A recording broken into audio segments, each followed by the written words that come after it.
Spencer. Now this Spencer is having some thousands of branches. This Spencer is having how many branches? Thousands of branches, and in each branch we have thousands of items, meaning we stock some thousands of items. If you just take the example of toothpaste only, so we have again Colgate, Ramdev Baba, I mean to say we have so many products here.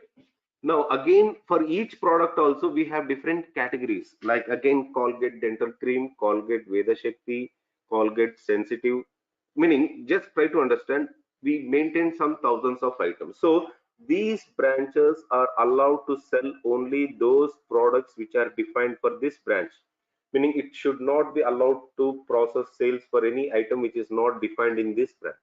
But if you have thousands of branches, and in each branch we have to create some thousands of items. Now instead of you repeating the item definition separately for each and every branch, here I can make use of master inventory organization. Master inventory organization. So what is the advantage of this master is, so we create all these thousands of items in the master inventory organization, and the same thing is going to be tagged to all these thousands of branches, so that we don't again have to repeat these thousands of item definition for each and every branch. So that is the main advantage of this master organization. Am I clear on this point here? So we create as one organization as master organization, and we tag this inventory organization to all this. So all the thousands of branches are created as my member organization.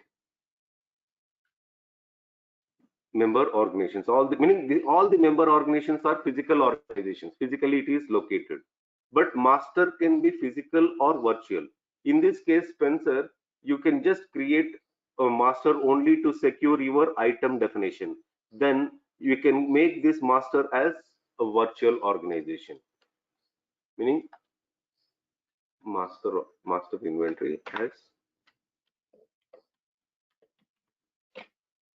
this is virtual, meaning physically it is not existing, but it just maintains the information of only this items definition.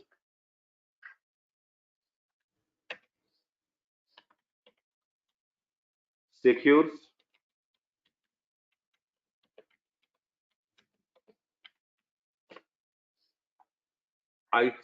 items information only, meaning then item name, item product, item weight, item volume, item manufacturing date, meaning all the specifications about the product will be stored in this. And here all these thousands of items are going to be created here. But here, as I told you, that in most of the distribution or cases, master is going to be a virtual. Physically it is not existing. We just only secure only item information, and that we tag to all these thousands of branches, so that we can avoid repetitions of the data or creation of the item separately for each and every branch. But if you take the example of manufacturing company, manufacturing company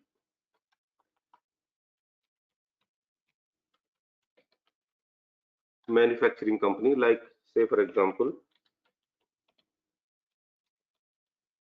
Maruti Motors, and it has a manufacturing plant in Gujarat.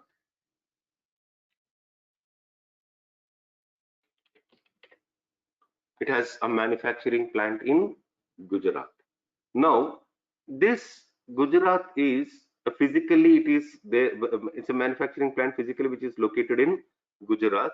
Here, meaning this is the main manufacturing plant where we are going to manufacture all types of cars of this. So since it is physically existing, maybe we have sub plants also. We have some, maybe we have some plants at Jamshedpur, or meaning the main components are going to be created under this Gujarat. Maybe we have a different plant, one in Kolkata, one in Jamshedpur, where we are going to manufacture only specific cars, but the spare parts and all going to be manufactured in Gujarat. Now, this Gujarat you can create as your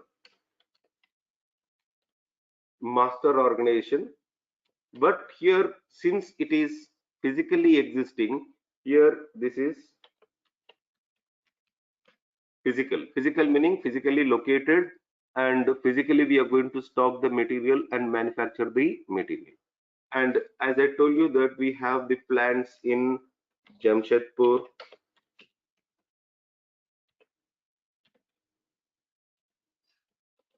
Kolkata, Gurgaon,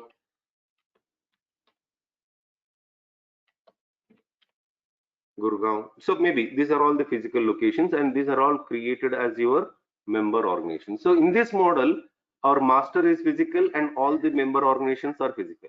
Whereas in the distribution model, a master is virtual and all the branches are my physical organizations. Am I clear on this point? Any questions on this, please?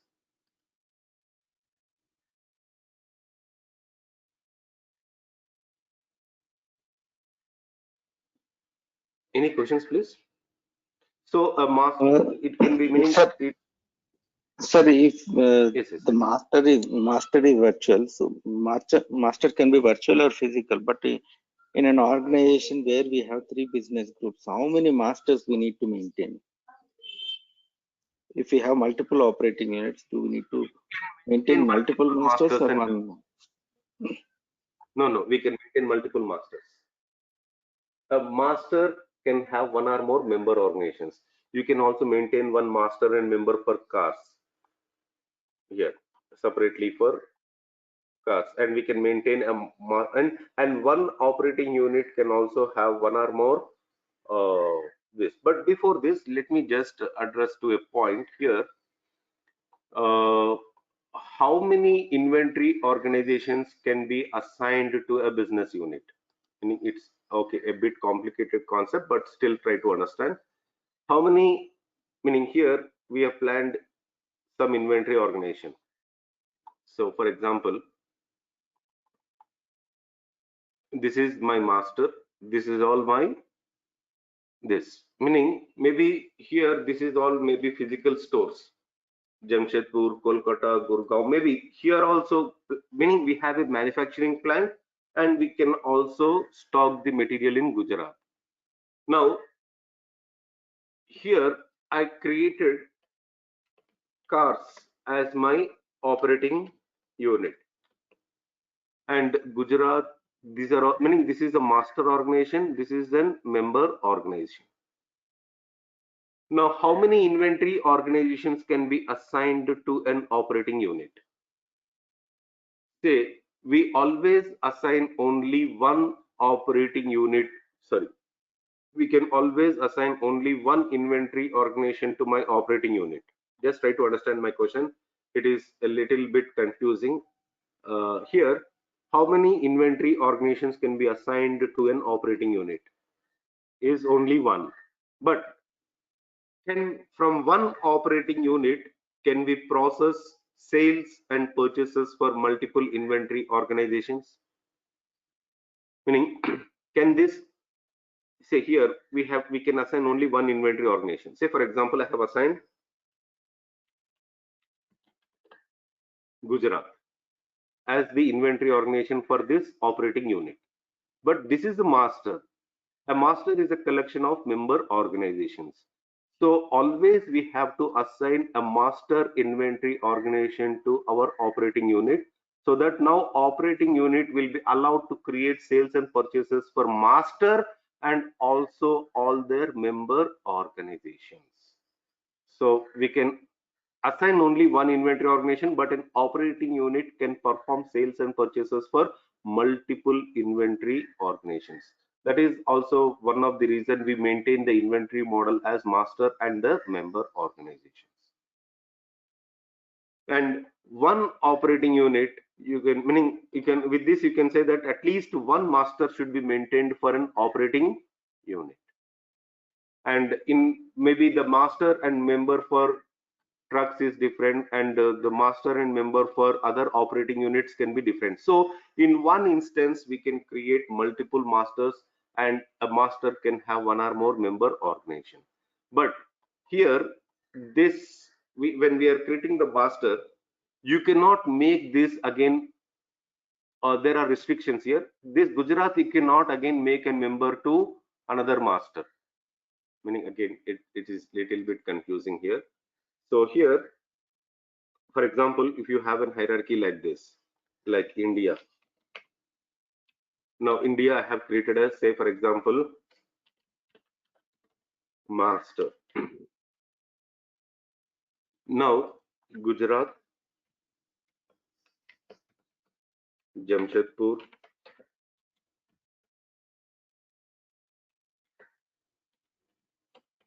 Kolkata. Now again under Gujarat, you cannot make some Gandhinagar, Ahmedabad. This is a master.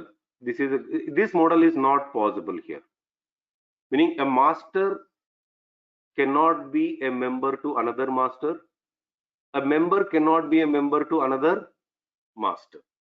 Meaning the model stops at only two levels, that is master and this. Meaning again under Jamshedpur, you cannot create member organizations because already it is a member to this master, and this Jamshedpur cannot be assigned as a member to another master. Am I clear on this point?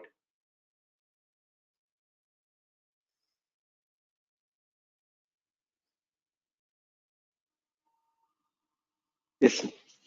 So master cannot be an again member to another master. Meaning this already created as an master here. You cannot make this as a member to another master. So it is not possible. And this member, you cannot assign it to another master.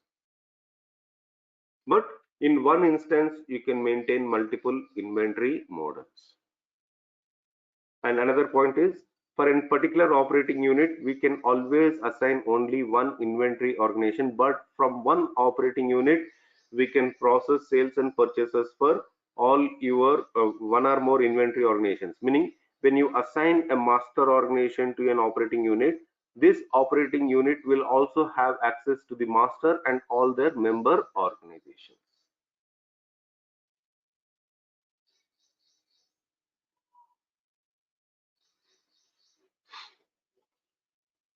Am I clear on this point? If you assign only the member organization, then it will not be able to perform any transactions with that other member organizations. Yes, you are correct. Meaning, suppose if you have assigned only Kolkata, meaning I'll be able to process transactions only for Kolkata. You can assign member organizations to even your operating unit, but what my suggestion is, always we have to assign the master inventory organization to my operating unit.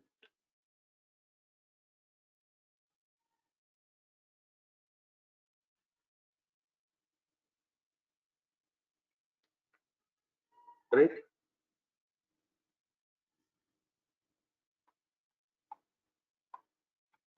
So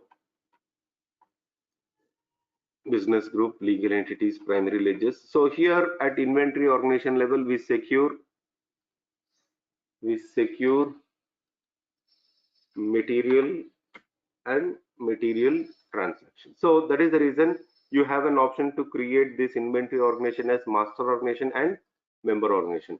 So a master organization at this level, we secure material, meaning items information, so that we don't have to repeat this for each and every member. If you, meaning especially if you take the model like Spencer, we have some thousands of branches, so it may not be possible for you to define these items separately in each and every branch. That time we can make use of the concept called as master organization, where we are going to secure your material and material transactions. But say by when I'm going to create an inventory organization, is there any control by which can I say that this is a master virtual or this is a master physical? No, there is no such control. Then how do we know whether my master is virtual or physical? Now, the master, if you wanted to make it as virtual, we should not define, do not define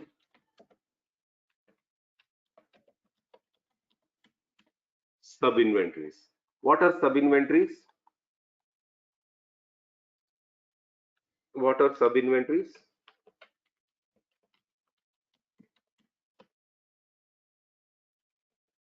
Sub inventories are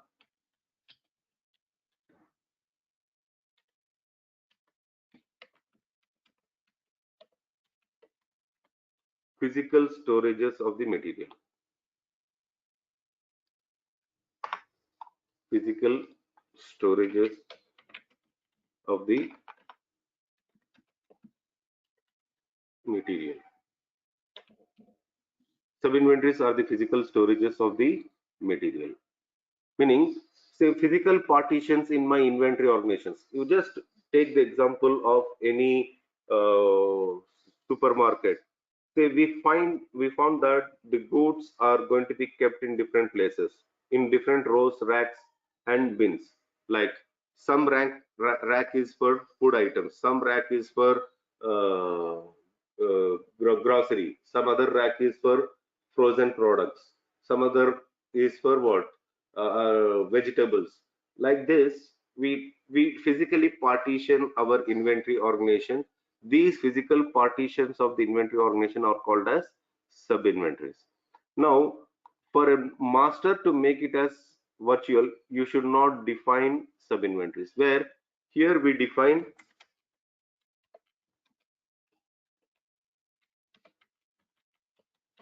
in short, a master without sub inventories is a virtual. A master with sub inventories is an physical. That is how we differentiate a master as virtual or physical.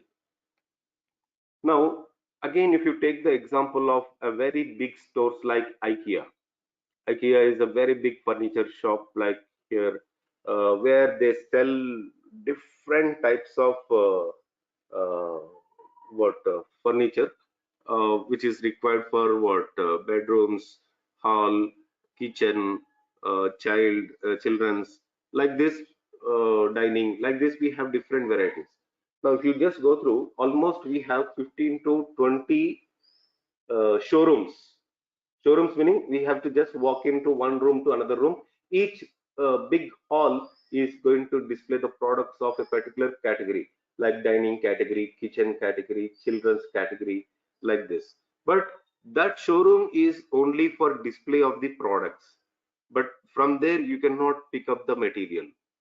Uh, Down to these stores, we have a go down. That is nothing but my sub inventories. But that is also very big. It is almost occupying almost 5 to 6 hectares of land. Now, how do I know which product? There are thousands of products. Now, where do I find which product is going to be kept in which place? Where which product is going to be kept in which place? Then here we make use of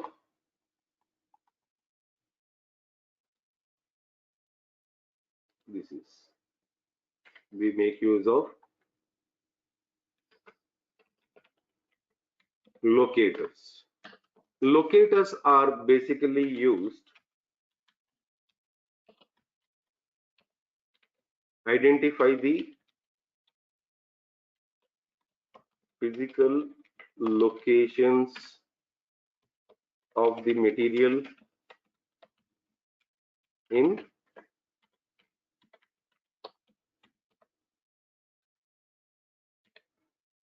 meaning which row, which rack, which bin. Meaning you can see on the product, every product which is displayed in the showroom have a price tag.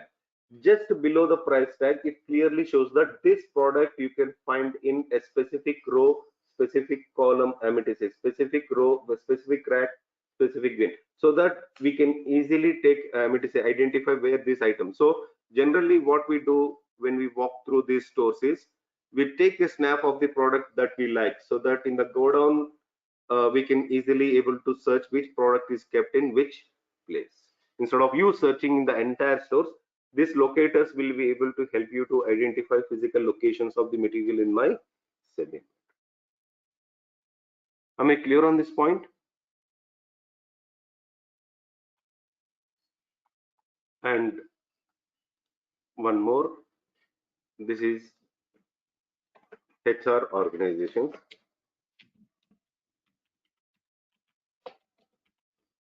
HR organizations are basically used to secure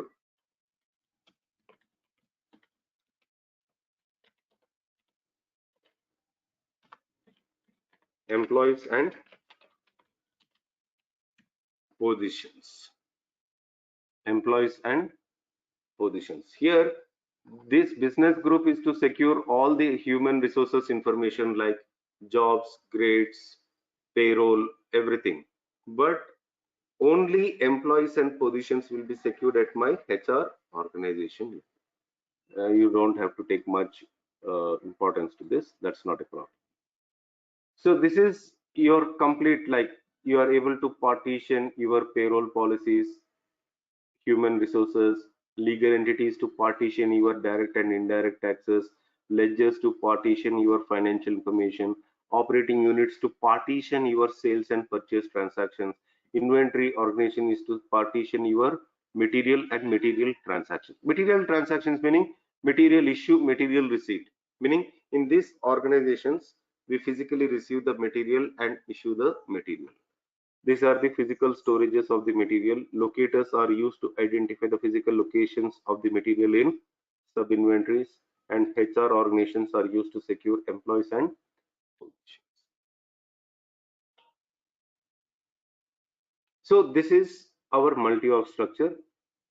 From tomorrow, we are going to start the practical orientation on this multi-org structure. But before creating the multi-org structure, first we need to understand some basic concepts about users and responsibilities. So once after completing this, we'll create this organization structure. And we'll proceed with the same model from tomorrow.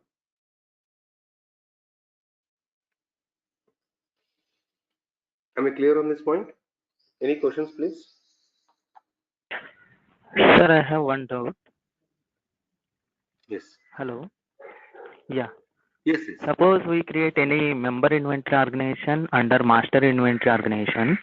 Currently 100 items are there. So all 100 item declarations are available under member inventory organization. Correct? No. So whatever the items that are created in the master, we still have an option to restrict items to be assigned to only specific organization. Meaning we explicitly have to assign the organization to the organizations. So it is just giving permission to member inventory organization if we want to maintain master item in member. Absolutely. So is it like that? So organization yes. assignment is mandatory. Mandatory. So if it is not member inventory organization under master inventory organization, is it possible to assign item in other member inventory organization? I did not get the point. See, you are going to define all the items. Yeah. My question is all the items. Yeah. My question is, two master IOs are there, and two master inventory member inventory organizations also there, but one member inventory only assigned created under one master IO. One member is created different master IO. So is it possible to cross-link? No, it's not possible. Okay. So that's what my doubt. I can assign it to only to that member. I cannot assign it to other master or other member organizations. Okay. So new item also, existing item also, organization assignment is mandatory. Mandatory. Okay. Yeah. Clear. Thank you, sir.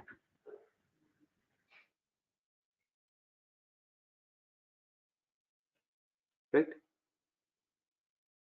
So from tomorrow, we are going to start our practical sessions.